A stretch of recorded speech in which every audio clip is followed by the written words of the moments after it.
Someone once told me that one day I would tell my story of how I overcame everything that I went through, and it would be someone else's survival guide. I am a pediatric nurse, so I'm always on my feet. I am married. We love to go out on the boat. The ocean is our safe haven. Steffi makes me feel like the luckiest man in the world. That's the reality. Probably one of the just happiest people I've ever met in my life, and she just makes people around her happy. So the day that I realized something was wrong, I was experiencing a pain under my armpit where it just wouldn't go away. And so I called my OBGYN. They referred me to Dr. Starr Mautner, who diagnosed me with invasive ductal carcinoma. Breast cancer is the most common cancer in women, and the average risk woman will have a 1 in 8 chance or 13% risk of developing breast cancer during her lifetime. So in Stephanie's case, when she was discovered to have breast cancer, it was discovered not only in the breast but in her lymph nodes, and then a PET scan confirmed that she had a lesion in her liver.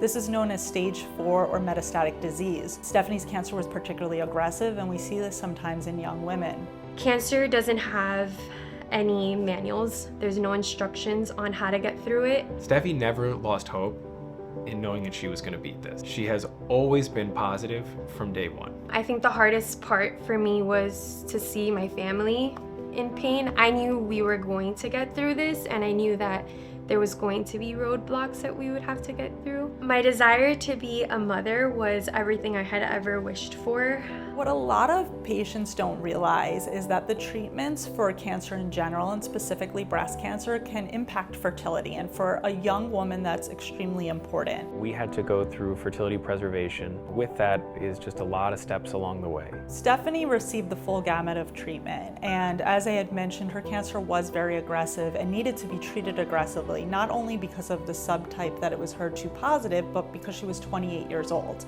And so even though she was diagnosed with a stage 4 breast cancer, we were going for cure. I just really enjoy spending time with the nurses and being able to have my care all in one facility. From every step of the way, the entire team was incredibly good at communicating with us. We felt very comfortable with them really throughout the process, from start to finish. The best part of my job is to be able to see my patients 6 months, 1 year, 2 years later, and be able to tell them they're doing great, that they have no evidence of recurrent disease, and that they're cancer-free. And so it's amazing to be able to celebrate with Stephanie. I enjoy seeing her even outside of the office, and I see her living life to the fullest.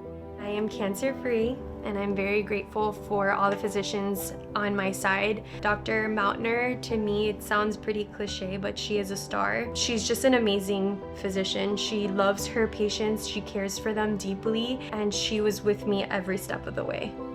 I am now a mother of a 1-month baby, and we are very grateful to have her here with us and for the opportunity to be able to go through such a beautiful process.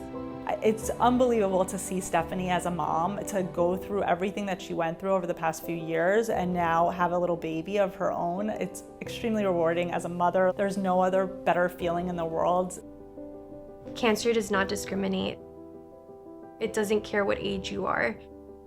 Miami Cancer Institute is the only place here in South Florida where my family and friends should be treated.